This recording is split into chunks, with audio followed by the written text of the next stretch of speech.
হিন্দু ধর্মের সবচেয়ে শক্তিশালী মন্ত্র, যে মন্ত্র উচ্চারণ করলেই বলে দেওয়া হয় সমস্ত পাপ ধুয়ে যায় আর আত্মা মুক্তি পায় নতুন দিশা।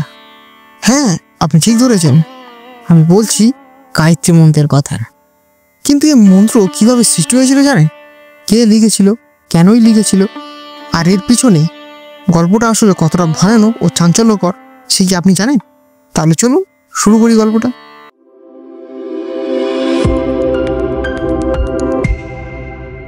আপনারা নিশ্চয়ই জানেন, পৌরাণিক যুগে রাজাদের রাজা হতো কেবল দেখুন দেখি বা উত্তরাধিকার সূত্রে নয়, তাদের মধ্যে থাকতো অদম্য স্পর্ধা, শক্তি আর জানতে চাওয়ার দুর্নিবার ইচ্ছা।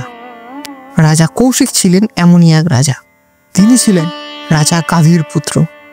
তার ছিল বিশাল সেনাবাহিনী, 100-র মতো বীর পুত্র, আর সবচেয়ে বড় কথা, তার মনে ছিল অমিত অহংকার। নিজের ক্ষমতায়, নিজের শক্তিতে তিনি এতটাই আত্মবিশ্বাসী ছিলেন যে মনে করতেন পৃথিবীতে তার চেয়ে বড় কোনো শক্তিই নেই। একদিন রাজা কৌশিকী তার বিশাল সেনাবাহিনী নিয়ে শিকার করতে বের হলেন। হাজার হাজার সৈন্য, অসংখ্য ঘোড়া, হাতি, পুরো একটা অক্ষৌহিণী সেনা নিয়ে তিনি বনে গেলেন। শিকার শেষে ক্লান্ত হয়ে পড়েছিলেন তিনি আর তার সৈন্যরা। ঠিক তখনই তারা দেখতে পেলেন একটা সুন্দর আশ্রম, শান্ত নিরিবিলি পরিবেশ। রাজা ভাবলেন এখানে একটু বিশ্রাম নেওয়া যাক। তিনি জানতেন না যে এই আশ্রমটি মহর্ষি বশিষ্ঠের। বশিষ্ঠ মুনি রাজাকে দেখে অত্যন্ত শ্রদ্ধার সাথে অভ্যর্থনা জানালেন। বললেন, রাজন, আপনি আমার আশ্রমে এসেছেন, এটা আমার সৌভাগ্য। আপনি আর আপনার সৈন্যরা এখানে বিশ্রাম নিন, খাবার খান। কিন্তু রাজা কৌশিক একটু সংকোচ বোধ করলেন। তিনি ভাবলেন, আমার সাথে তো হাজার হাজার সৈন্য আছে, এত ছোট আশ্রমে এত মানুষের খাবার কিভাবে সম্ভব? কিন্তু বশিষ্ঠ মুনি হেসে বললেন, রাজন, আপনি চিন্তা করবেন না। তারপর তো কল্পনাই করাই যায় না, ছোট্ট আশ্রমটা মুহূর্তে রাজবাড়ির মতো ভুজে ভরে যায়। রাজা কৌশিকী আর তার সেনারা এমন খাবার কোনোদিন খায়নি। রাজপ্রাসাদের খাবারের চেয়েও সুস্বাদু। সবাই পেট ভরে খেল, তৃপ্তি সহকারে বিশ্রাম নিল। কিন্তু রাজা কৌশিকীর মনে একটাই প্রশ্ন ঘুরপাক খেতেই লাগলো, এই জঙ্গলের মধ্যে এই সাধারণ মুনির কাছে এমন অলৌকিক শক্তি কোথা থেকে এলো? খাওয়া দাওয়ার পর রাজা কৌশিক বশিষ্ঠ মুনিকে জিজ্ঞেস করলেন, মুনিবর, এই অসাধারণ ব্যবস্থা আপনি কিভাবে করলেন বলুন তো? বশিষ্ঠ মুনি বিনীতভাবে বললেন, রাজন, আমার কাছে নন্দিনী নামে একটি দৈব গাভী আছে। তিনি সুরবীর কন্যা কামধেনুর বংশধর। তার কৃপায় আমার সব প্রয়োজন মিটে যায়। এ কথা শুনে রাজা কৌশিকীর মনে লোভ জেগে উঠল।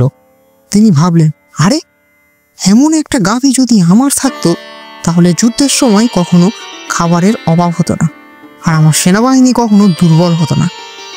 রাজা সরাসরি বললেন, মহর্ষি, এই গাভীটি আমায় দিয়ে দিন। আমি রাজা, এই বিশেষ শক্তিসম্পন্ন গাভী আমার কাছেই থাকা উচিত। এর বিনিময়ে আপনি যা চাইবেন আমি তাই দেব আপনাকে, সোনা, রূপা, হিরে, জহরত, যা চান। কিন্তু বশিষ্ঠ মুনি মাথা নেড়ে বললেন, রাজন, এটা সম্ভব নয়। নন্দিনী কোনো সাধারণ গাভী নয়, তিনি একজন দেবী। তিনি বিক্রয়ের বস্তু নন। তিনি এখানে থাকেন কারণ এখানে ব্রহ্মবিদ্যার চর্চা হয়। তিনি রাজপ্রাসাদে খুশি হবেন না। রাজা কৌশিক রেগে গেলেন। তিনি ভাবলেন, আমি রাজা, আমি যা চাইছি সেটা আমাকে দিতেই হবে। তিনি বললেন, মুনি, ভালো কথায় কাজ না হলে আমি কিন্তু জোর করে নিয়ে যাব। এ কথা বলে তিনি তার সৈন্যদের আদেশ দিলেন, যাও, ওই গাভীটাকে ধরে নিয়ে এসো। কিন্তু রাজার সৈন্যরা সর্বশক্তি দিয়েও তাকে কিছুতেই ধরতে পারলেন না। আর মুনি বশিষ্ঠ রাজার সকল সেনাদের পরাজিত করে দিলেন। রাজা কৌশিকীর হাজার হাজার সৈন্য এই দৈব যোদ্ধাদের সামনে জলের মতো ভেসে গেল। তার বীর পুত্ররা একে একে পরাজিত হতে লাগল। রাজা নিজেও অর্ধমৃত অবস্থায় বশিষ্ঠের সামনে এসে হাত জোড়ো করে জীবন ভিক্ষা চাইলেন। এই ঘটনার পর রাজা কৌশিকী গভীর ভাবনায় পড়ে গেলেন। তিনি বুঝতে পারলেন যে তার তলোয়ার, তার সেনাবাহিনী, তার সমস্ত সামরিক শক্তি মিলেও একজন ঋষির তপবলের কাছে কিছুই নয়। তিনি নিজের কাছে প্রতিজ্ঞা করলেন, আমি বৈশিষ্ট্যের চেয়েও বড় ঋষি হব। আমি এমন আধ্যাত্মিক শক্তি অর্জন করব যার কাছে বৈশিষ্ট্যের শক্তিও ছোট হয়ে যাবে। এই সংকল্প নিয়ে তিনি রাজ্য ত্যাগ করলেন। সব রাজকীয় ভোগবিলাস ছেড়ে দিলেন। তার একমাত্র অবশিষ্ট পুত্রের কাছে রাজ্যের ভার দিয়ে তিনি বনে চলে গেলেন। শুরু করলেন কঠোর তপস্যা। দিনের পর দিন, মাসের পর মাস, বছরের পর বছর তিনি তপস্যা করতে লাগলেন। ক্ষুধা তৃষ্ণা সব ভুলে গিয়ে একমাত্র লক্ষ্য ব্রহ্মতেজ অর্জন করা। কৌশিকী এই কঠোর তপস্যা দেখে স্বর্গে আলোড়ন পড়ে গেল। দেবরাজ ইন্দ্র ভয় পেয়ে গেলেন। তিনি ভাবলেন, এই মানুষটি যদি এভাবে শক্তি অর্জন করতে থাকে তাহলে আমার সিংহাসন বিপদে পড়বে। ইন্দ্র তার সবচেয়ে সুন্দরী অপ্সরা মেনকাকে ডেকে বললেন, মেনকা, তুমি পৃথিবীতে গিয়ে এই ঋষির তপস্যা ভঙ্গ করে দাও। মেনকা ভয় পেয়ে বললেন, দেবরাজ, তিনি তো প্রচণ্ড তেজস্বী, তার ক্রোধে আমি ভস্ম হয়ে যেতে পারি। ইন্দ্র বললেন, চিন্তা করো না, আমি তোমার সুরক্ষার ব্যবস্থা করব, বায়ুদেব তোমাকে সাহায্য করবে। মেনকা পৃথিবীতে এসে ঋষি তপস্যা স্থলের কাছে নাচতে শুরু করলো। তার অসাধারণ সৌন্দর্য, মোহনীয় নৃত্য আর মধুর গান। বায়ুদেব সুযোগ বুঝে মেনকার বস্ত্র উড়িয়ে দিল। দীর্ঘদিন কঠোর তপস্যার পর ঋষির মন বিচলিত হয়ে গেল। তিনি মেনকার প্রেমে পড়ে গেলেন। তাদের প্রণয়ের ফলে এক কন্যার জন্ম হয়, এবং সেই কন্যার নামটা কি বলুন তো? হ্যাঁ, শকুন্তলা। কিন্তু এক সময় ঋষি বুঝতে পারলেন যে তার তপস্যা ভেঙে গেছে। তিনি অত্যন্ত দুঃখিত হলেন, নিজের উপর রেগে গেলেন। মেনকা আর শকুন্তলাকে ছেড়ে তিনি আবার তপস্যায় চলে গেলেন। অবশেষে তার তপস্যার তেজে স্বয়ং ব্রহ্মা, বিষ্ণু, মহেশ্বর সবাই প্রভাবিত হলেন। ব্রহ্মা এসে তাকে ব্রহ্মর্ষি উপাধি দিলেন, আর বশিষ্ঠ মুনি উনি নিজে এসে তাকে শ্রেষ্ঠ ঋষি হিসাবে তার নাম দিলেন বিশ্বামিত্র। এই মুহূর্তেই বিশ্বামিত্রের মন পূর্ণ জ্ঞানে উদ্ভাসিত হয়ে উঠল। তিনি সূর্য দেবতার ধ্যানে মগ্ন হয়ে এমন এক মন্ত্র রচনা করলেন যাতে ছিল সৃষ্টির সার, বেদের নির্যাস।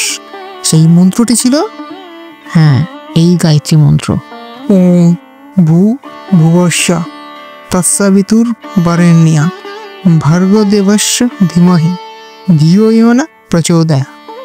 এই 24 অক্ষর মন্ত্রই হলো গায়ত্রী মন্ত্র। এই মন্ত্রের অর্থ হলো, হে পরমাত্মা, যিনি সকল জগতের শ্রেষ্ঠা, আমরা আপনার বরেণ্য তেজ ধ্যান করি। আপনি আমাদের বুদ্ধিকে সৎ পথে পরিচালিত করুন। বিশ্বামিত্রের তপস্যার ফলেই আমরা পেয়েছি গায়ত্রী মন্ত্র, যা আজও কোটি কোটি মানুষ জপ করে আর পায় আত্মিক শক্তি। আর এই ধরনের অনুপ্রেরণামূলক সত্য কাহিনী পেতে আমাদের চ্যানেল পৌরাণিক জগৎ অবশ্যই সাবস্ক্রাইব করুন। আর দেখা হচ্ছে পরবর্তী ভিডিওতে। ততক্ষণ পর্যন্ত বিদায়। ভালো থাকবেন, সুস্থ থাকবেন। ধন্যবাদ।